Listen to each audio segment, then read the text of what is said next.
everyone. I am thrilled today to be able to welcome FTC Chair Lina Khan, together with returning our SBA Administrator Isabel Guzman. They're going to have a wonderful fireside chat. I really want to thank the administrator for providing me with a light bulb moment when she inspired me to focus attention for this board meeting on using regulation as a tool for opportunity for small businesses by shaping and creating markets, leveling the playing field. As we know, we've talked to the administrator, she's transformed SBA's programs across lending and contracting, innovation and investment. And she is joined by another brilliant thought leader in this area. FTC Chair Khan leads the commission in exercising the use of their full suite of authorities in order to pursue the nation's antitrust and consumer protection laws.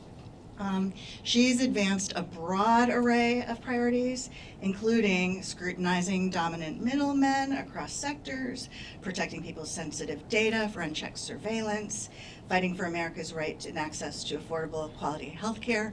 So this is a community that cares about all those issues just as much as you. And I thought it was kind of an interesting fact that Chair Khan started out as a business reporter and researcher, examining consolidation across markets. Everything, she says, from airlines to chicken farming. That's great. That's great. And then a big part of what the FTC does is regularly engage the public. And so we have a great representative group of the public, of the people who care most about regulation, I think, across government. Representatives of federal agencies, show of quick hands, all you feds there, including SBA and all that are responsible for that. And then, as I was explaining earlier, our regional regulatory fairness board members, show of hands as well. Terrific group. So with that, I will get out of the way and let these brilliant people talk to us about their ideas. Thank you. Great, thank you. Oh, good, this works, we're set. Well, it's so glad to be back here. I know our regulatory fairness board members are in town for their annual meeting. It's such important work they do in making sure that they can help clear pathways to entrepreneurship through their own experiences, through their own networks in their communities. So I'm so glad to be here. And, I think that the reason why we really focused on, revamping, relaunching our regulatory fairness boards is that, and it's something that we've had in common and have shared conversations about, but we really want to make sure that we can have a level playing field. And too often, our small businesses, lack awareness, lack the resources, the lawyers, et cetera, to be able to have a voice at the federal level. And, this board in particular that's out there in the community really helping SBA advance connection to federal agencies will be an incredible group to really help us propel messages forward of the work that's happening at the federal level. And, I think the bottom line, I think we've agreed on from our perspective, regulation is necessary. It provides clarity, transparency in our programs as an example. Without it, trust me, lenders would not come in and trust a guaranteed system without strong, controls and regulation in place. It's what powers the private marketplace to come into our investor network through the SBIC program, that transparency, that clarity, that certainty. That's what small businesses are looking for. But it's beyond that. It's really, of course, protecting health and safety and things that environment, our communities, et cetera, that we know, that we have to manage our business models around. And so, but, when it's, when it comes to making sure that small businesses can be empowered, I do believe that this is something that we share in common. And we've been able to have multiple conversations, either directly about components of SBA's programs and its lending, or more broadly. And I know that the Federal Trade Commission has just done fabulous work in trying to make sure we can have a level playing field for our small businesses and the protections that are in place. And so, but as you came in as chair of the FTC with your experience, what did you set as your top priorities, and what have you been focused on at the FTC that you can share with this great group? Well, first of all, let me say it's really fantastic to be here. So I really appreciate the invitation, and it's been really terrific getting to work so closely with Administrator Guzman and her fantastic team here to make sure that small businesses and entrepreneurs really get a fair shake in our markets. So the Federal Trade Commission was created over 100 years ago. It was created against the backdrop of the Industrial Revolution, which had created so many transformative technologies, but had also concentrated a lot of control and power and wealth in ways that lawmakers worried was leading small businesses, leading farmers, leading entrepreneurs to not have that fair opportunity in the marketplace. And so the FTC was created to make sure that we were checking abuses of monopoly power and checking efforts to close off markets in ways that were protecting monopolies and hurting small businesses, consumers, workers. It's been such an honor to be at the helm, and a few of my priorities have been, to make sure that we are enforcing the laws in ways that protect everybody, and that very much includes small businesses and entrepreneurs. Some of the concerns we most hear is about having access to markets, right? I mean, SBA plays such an important role in ensuring access to capital and through their program, offering grants and loans. The FTC sits adjacent to that, which is to make sure that once you have the capital, once you have the business idea and are bringing into market, how do we make sure that you're able to compete on the merits of your business smarts and talent rather than getting locked out because some of the existing big guys are unhappy with the competition that you're introducing into the market. And so some of the concerns that we hear include, from small businesses about dominant gatekeepers and middlemen that are making it difficult to access customers or are making it really expensive to access customers, or that overnight could be changing the rules of the game, be it online where there's a change in the search algorithm and so you go from page 1 to page 7 and effectively disappear from the internet. We hear concerns about ways that business opportunities are not always marketed honestly and transparently. And so franchisees might try to sign up for an opportunity thinking this is what the prospect is going to look like, but later on they learn about all sorts of additional fees. And then we also focus on making sure that the market has honest competition. And so one of the rules that we first finalized after I joined the FTC was our Made in USA rule, to make sure that companies that are lying about their products being made in America are actually being penalized, because what we don't want is dishonest businesses diverting sales from honest businesses. And so we finalized that rule, have been bringing cases. And across the board, we really want to make sure that, again, small businesses have the benefit of fair, open, honest competition, and that we're cracking down on some of these abuses that really make it difficult for small businesses to get a fair shake in the market. Across the board, it's been really important for me to hear from small businesses very regularly. I think it's easy in DC to become a little bit cloistered, and the big businesses always know how to access enforcers, but it's been important to me that we open up our doors. So we have regular open commission meetings where anybody in the country can sign up and come attend a commission meeting on Zoom and come talk to the FTC commissioners about problems you're facing. We regularly travel the country, be it to meet with, independent pharmacists or farmers or startups and founders in Silicon Valley, just to make sure we have a bit of a handle on the pulse of what does the environment actually look like. So that's been just some of, in the big picture, our overall goals and approach to the job. Would love to hear how you've been thinking about priorities, and especially as we make sure we are promoting, pro-business, pro-competition regulation and rules of the road. Would love to hear how you've been thinking about that. Yeah, and so, the SBA plays a unique role in the regulatory process through our independent Office of Advocacy, who at the front end, before regulations are even made, of course, does the analysis to give the small business perspective. And, that's an important part of the process to finding those potential consequences that could really impact small businesses negatively. And so that's, that is an independent office within the SBA, but that is a really important role.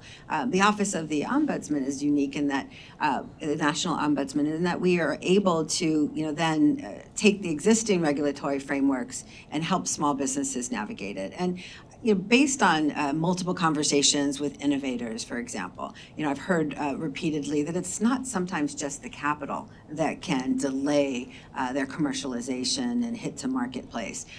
Sometimes it's the regulatory framework, whether that's, not knowing, not having the right teams to go navigate the FDA, on a new drug, whether it's, just trying to, figure out the parameters of entering a marketplace and what their, product requirements will be. And so, truly it's more than just trying to, help with a specific fine or fee or penalty of something of that nature, but it's really trying to help small businesses get a leg up and navigate regulations so that they can compete swiftly in the marketplace and efficiently, because that's hits their bottom line.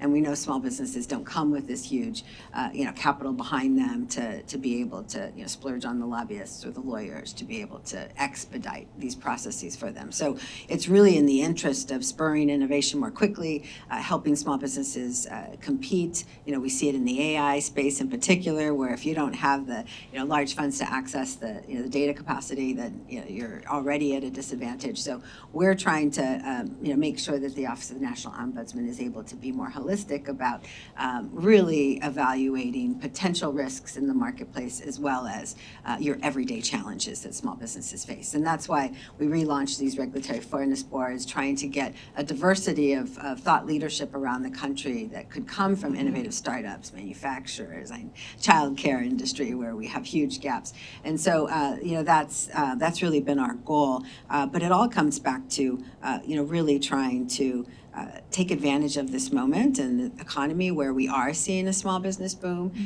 There's a lot of new business starts. That means there's more people out there with attempts to really penetrate the marketplace, have success. 19 million new business applications filed. Those applications are converting to establishments, both at the highest rates ever, so that economists are now finally not saying that our business dynamism is in decline, that we've now returned to business dynamism. And so how do we really capture this moment to make sure that small businesses are armed with not only the capital, but as well the technical know-how? And this is what the SBA's focus is through its Office of National Ombudsman and these great regulatory fairness boards, who can really be that connector to small businesses. So we're definitely going to plug them into what you're doing and make sure that they can attend a commission meeting or virtually, as well as just provide that feedback, because they are conduits to multiple points in their communities with their networks. And so I look forward to deepening how we advance each other's priorities. I know that, we do, I talked about innovators a lot, so have you. We do everything at the SBA from, Main Street to manufacturing centers to innovation hubs. We cover the full gamut. We know, though, and recognize that innovative startups, face different challenges in the marketplace than, more your traditional retail, professional services, et cetera. And those science and technology-based firms and entrepreneurs, we want to be able to ensure that they can launch and scale at the same, at strong rates as well. And so at SBA, of course, we have the capital through our small business investment companies, through powering the federal government's small business innovation research grants, and those programs are really critical.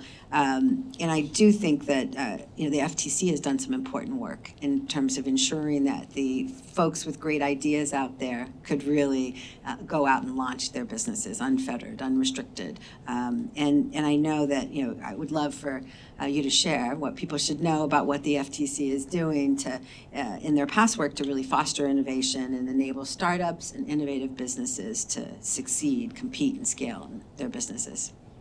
Yeah, I'm really glad you asked about this, because, historically we've seen that preserving the ability of small businesses and entrepreneurs to get a fair shake in the marketplace is important, not just for those small businesses to have an opportunity, but it's important for our economy as a whole, right? We all know that small businesses play an outsized role in job creation, but historically, a lot of the breakthrough innovations that our country has seen have actually come from the disruptors, from the entrepreneurs, from the innovators, who are just able to see a certain opening in the marketplace that the existing incumbents don't see, or just have a breakthrough new idea. And so we see that allowing an opening in the marketplace is just critical for continuing our economic leadership as a country.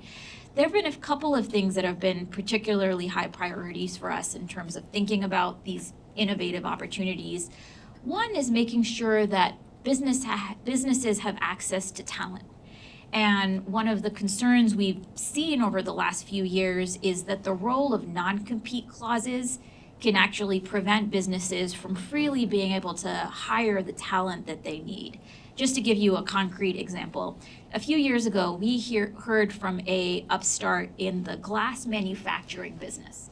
So the glass manufacturing industry in the United States is highly consolidated. There are basically 3 big companies that dominate. This firm saw an opening in the marketplace where there were, supply shortages. They were able to get capital, build up factories, but they quickly hit a ceiling in terms of how much they were able to scale because the existing 3 big companies had locked up the vast majority of the workers with the right skill sets through these non-compete clauses that say, even after you leave this job for X many years, you can't go work for a competitor. And so we've heard since then from thousands of people across the country about how these non-competes can really harm both opportunities for workers, keeping them locked into jobs that they want to leave, but also really detrimental to small businesses and entrepreneurs who have felt that they haven't fully been able to launch because they can't get access to the right talent pool. So earlier this year, we finalized a rule that would eliminate the vast majority of non-compete clauses in this country, in part because of both the empirical research that shows that non-competes are depressing competition, they're depressing new business formation, they have a harmful effect on innovation.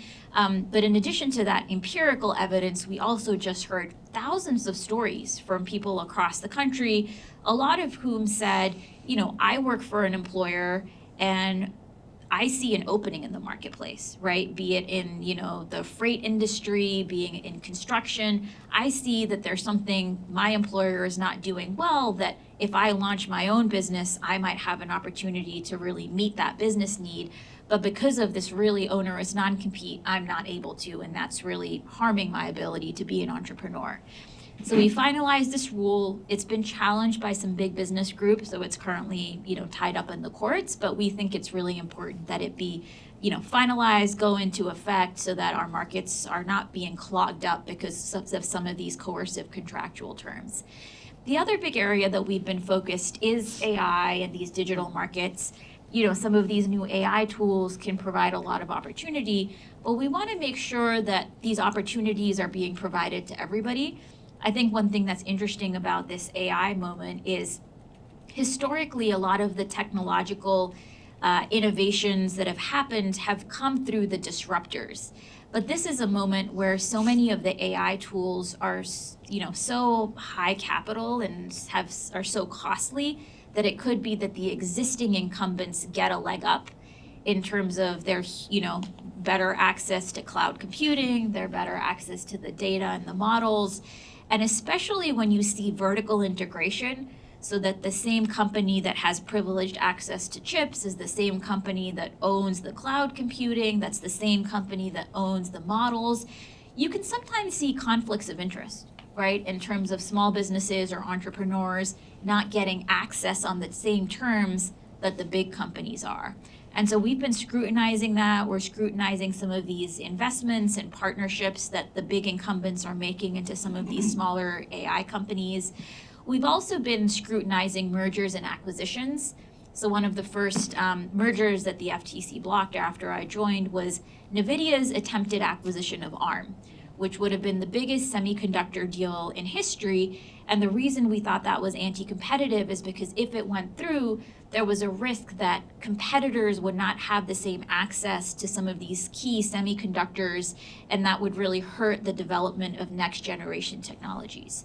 So wanting to make sure that conflicts of interest are not biasing who does get access and who doesn't get access to some of the critical inputs that you need to really thrive in these new technology markets is another core kind of theme across our work. Yeah, and you see that play out in the agency's priorities within the Small Business Innovation Research Grant Program, because it is America's seed fund. It's $4 billion a year, non-dilutive funding to these incredible entrepreneurs. There are a lot of folks in there winning awards to innovate in semiconductors, to bring the next generation, frontier technologies across multiple sectors, but critical industries. And it gives those small entrepreneurs, startups, sometimes just principal investigators, research institutions, the opportunity to get some capital to then pilot, take their research and translate it into something that can be commercialized. So it is how the federal government tries to step in through the SBA's work, and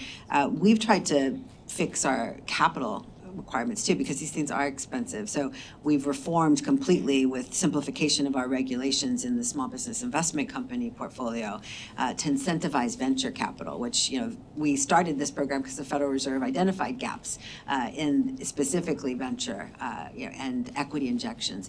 But the portfolio really doesn't reflect that now. It's become much more mezz debt for larger smalls in essence. And so we've reformed those programs and are seeing incredible. We just licensed our first accrual SBIC, which is for the venture capitalists in Utah, and they're going to be doing great things, as well as multiple green lights that are coming down the pipeline. Really, we've seen a 5x surge in our application pool as a result. And that is going towards, it's why we partner, for example, with the Department of Defense to go after those critical technologies, fund our small businesses to really, have legacy impact on frontier technologies. So we're excited about, continuing to try to spur entrepreneurship and the work that FTC is doing to ensure that they can still compete once they're out and off of these government assistance research grants. It's really powerful. I know that the idea of fair competition for small businesses is going to be the thread throughout, but I was curious specifically on your competition initiatives. And I want to know if you could share a little bit more about where you think the greatest impact across your key initiatives on competition will play out for small businesses in America. So I would say a few things. One is we currently have, a whole bunch of law enforcement actions pending, specifically taking on some of these dominant gatekeepers that have unlawfully made it either much more costly or much more difficult for small businesses to access markets. And we hear a lot about regulation and mostly government regulation, but I think what we've seen from the FTC's work is that when you have monopolies in the market, the rules that they're setting for the market and the rules that they're setting for small businesses can almost function like private regulations, right? Because you don't have competition in the marketplace, and so the policies that they set are what govern. And sometimes we hear concern about coercion in the marketplace or bullying, where there isn't enough transparency and small businesses don't have choice because there's nowhere else to go.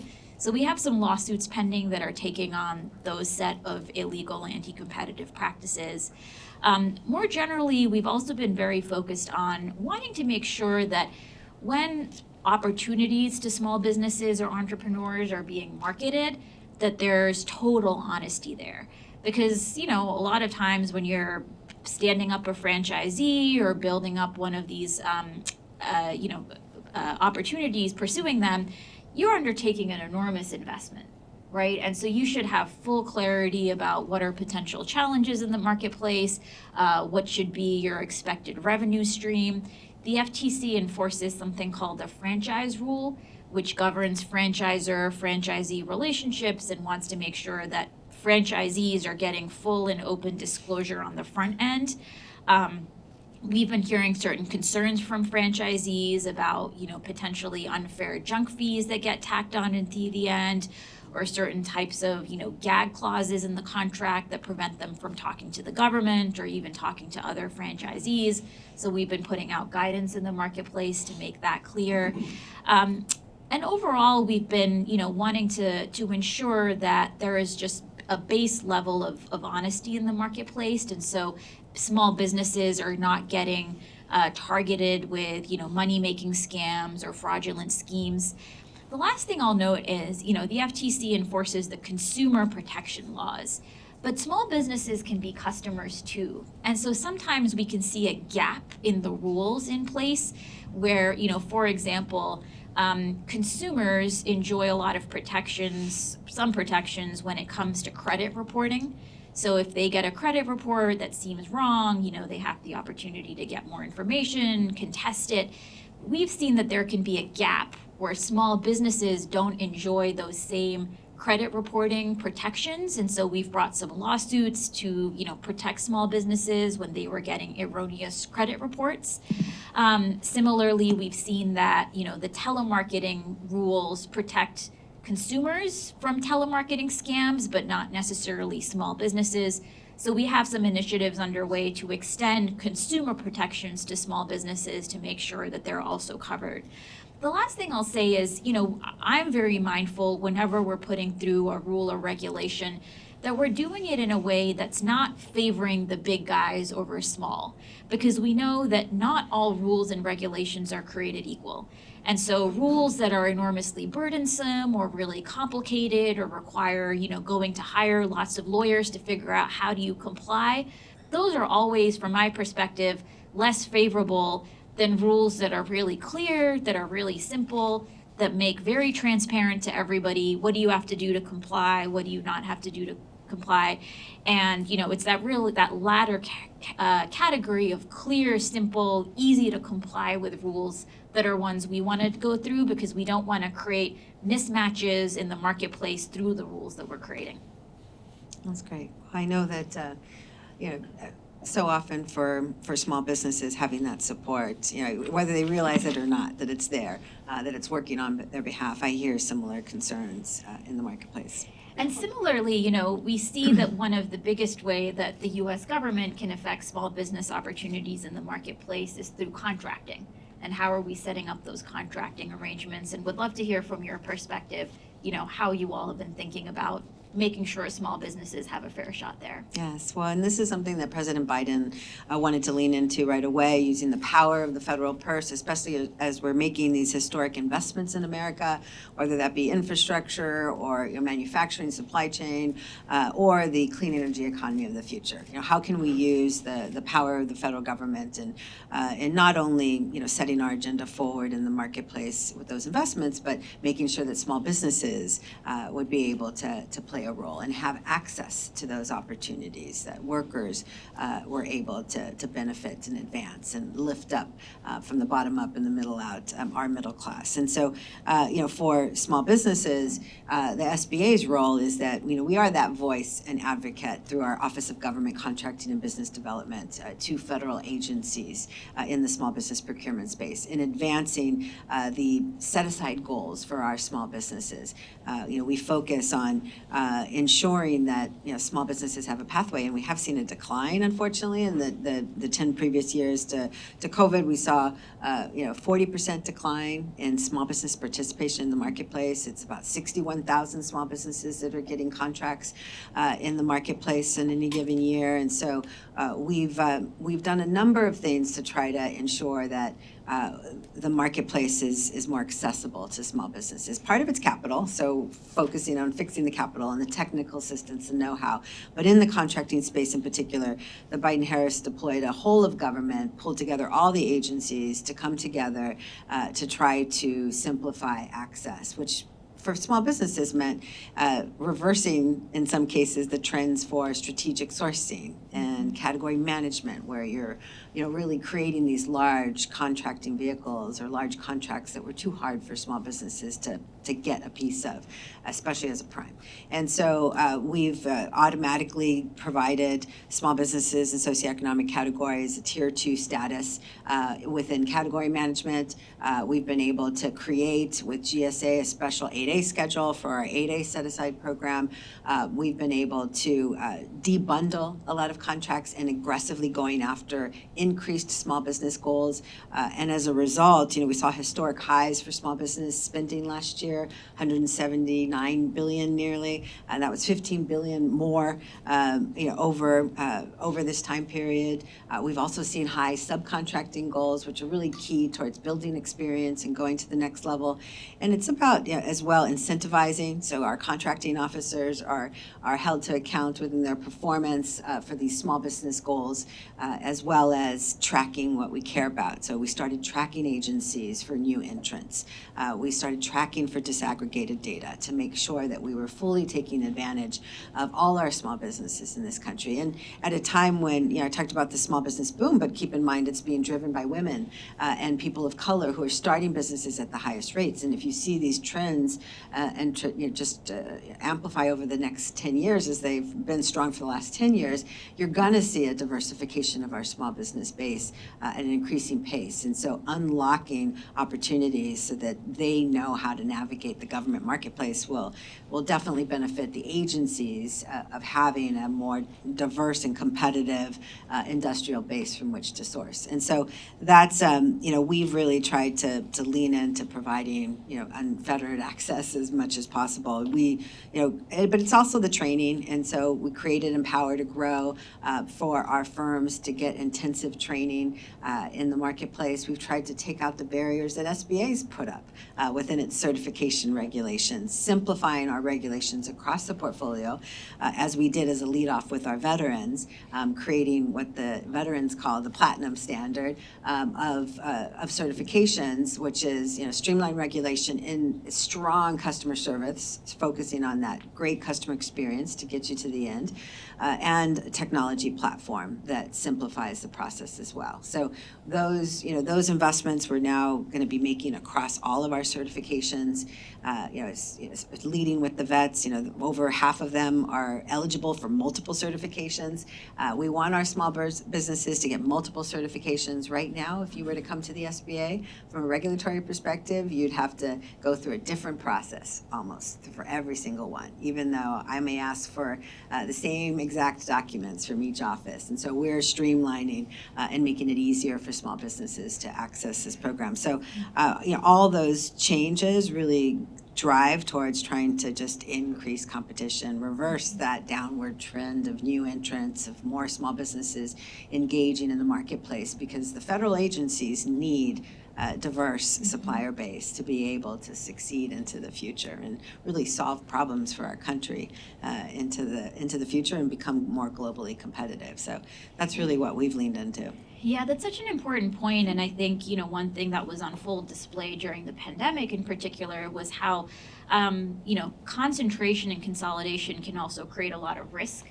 And so if the government is not diversified, you have higher likelihood that a single, disruption or a single hurricane will lead everything to crash and seize up. And so actually, having more competitive contracting is really good from the perspective of resiliency as well. We've seen so much consolidation across our economy over the last 40 years. One of the places where we've seen it is in banking. And there's a lot of research that shows that as banks consolidate and merge and get bigger, small business lending can become more difficult. We've kind of moved more and more further away from a situation where you had your local bank that knew the local community and so felt confident making that local loan. And so I'd just love to hear, given the current banking market, how do you think about opening up opportunities for small business lending and making a more competitive market there? Yeah, well, and COVID was an awakening for the agency because we had seen a decline in the marketplace of small dollar lending over the past decade. Ever since the Great Recession, it dropped and it just never regained. We see 1,600 banking deserts as a result of this consolidation as well. So our rural communities have been at risk. Women and people of color are 2 to 3 times more likely to be denied for their loan or partial denial so not being able to access the full capital. So there are clearly lots of gaps in the marketplace and lots of opportunities for new entrants to engage. In SBA lending, where we have on average during COVID, we had 5,000 lenders come into PPP. that's a simple product. You're not going to have a forgivable loan again, but this was a certainty in the 100% guarantee. Amazing fees. I know. I'm sorry. The businesses get a chuckle out of that one. The certainty for their guarantee in the process. As well as enormous fees. That's not going to be replicated as well. But the core thing of how do we attract those community banks that did a PPP loan but hadn't done an SBA loan in at least 2 years, and that was the majority of those. And so we're on average about 1,500 lenders. How do we get back to 5,000 reach that could really help better serve small businesses across the country? And so we moved forward in simplifying our regulation, removing some cumbersome rules like affiliation, which would limit our ability to really streamline our process, especially on the back end for the banks, the guarantee. They want certainty that they're going to get that guarantee on the back end.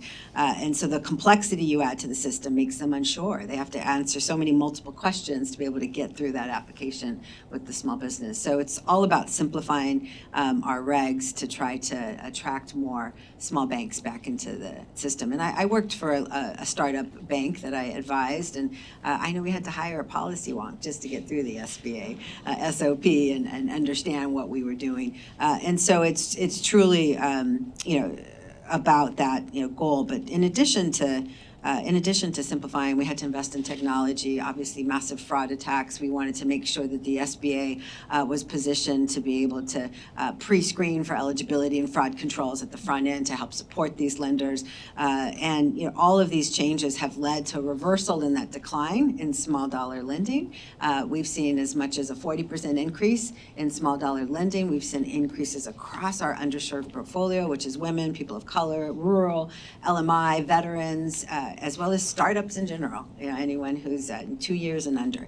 And so, that's been really important. But the other thing is that the SBA has tools and vehicles, administrative authorities to expand the distribution network to non-traditional lenders. And for so many businesses that go straight online, for example, or who can't get that bank loan, we want to be able to offer alternatives. Our micro-lending program does that. We work with nonprofit mission lenders. Our community advantage lending program did that. But it was always strapped with the potential of being canceled because it was a pilot. And so we made permanent our community advantage, leveraging our authority within the small business lending companies to give these CDFIs and community mission lenders permanence to be able to go out and raise and get the liquidity they needed to be able to participate. But beyond that, it was about letting other non-traditional lenders in as a result with our small business lending companies. The 14 small business lending companies had been capped from the 80s. Nothing had been changed in 40 years. And so to be able to reopen that program, to bring in alternative lenders who want to lend in this small dollar or underserved markets, go in where there are gaps in the marketplace, was really important to creating competition. We've added 2 new rural and native rural focused lenders in that group of 14, and it is a program that we want to continue to build up and expand. We've just opened up more licenses within the Community Advantage Small Business Lending Company and traditional SBLC, because we know that if they can follow SBA's rules of affordable capital and protections for the borrowers, then the community is getting, the small business community is getting a better product. Well, I know that I'm excited to be able to open this up to questions as well, but just to be able to wrap up and talk a little bit about a couple more issues. I know I talked a little bit about fraud. We've been at the forefront of the discussions around fraud because we scaled from that $50 billion to $1.2 trillion in relief with speed, and so clearly we had a lot of work to do on this front. But the fraudsters going after small businesses, that's a problem that's here to stay. I mean, that's what my banking colleagues and lender colleagues have been talking about, and I'm just curious what steps your team has been doing at the FTC to try to protect our small businesses from fraud and exploitation in the marketplace in particular. And you've talked a little bit about some of that already, but is there anything additional that you wanted to share? Well, I think generally we've seen that whenever there are these kind of lending or grant opportunities, unfortunately, that also ends up being an opportunity for fraudsters. We saw this during PPP, where the FTC ended up bringing lawsuits against some of these companies that had advertised to small businesses, hey, if you come work with us, we'll speed up your application and get you, to the front of the line. People weren't able, small businesses took that at its face, signed up with these businesses, and then never ended up getting anything because the company hadn't hired enough people, and so they missed out. Right? Similarly, we sometimes have seen these bogus grant writing services that say, hey, again, team up with us and we'll write your grant for you, and then nothing ever happens. So we've had to return, millions of dollars back to defrauded small businesses that, were lured in by some of these scams and promises that never came through. We're applying now some of those lessons across the board as we think about, how else might we be able to build on this work. The other part of our work that I'll just mention quickly is we enforce laws against invasion of privacy and data breaches that result from reckless practices. This is another area where we've seen that major data breaches can also sometimes leave small businesses at risk, exposing their proprietary information. And so we've also made clear to the market that if you expose consumer data in ways that's illegal, we're going to crack down, but small businesses also deserve those protections. And then the last thing I'll mention is across the board, we're very aware of the opportunities that AI creates, but we're also seeing that AI creates an opportunity for the fraudsters. And so they're using AI to turbocharge fraud, using voice cloning scams, pretending to be the government. And so we've passed a bunch of rules that make sure that when you see this type of fraud in the marketplace, we can return money back to small businesses and charge big penalties on the fraudsters.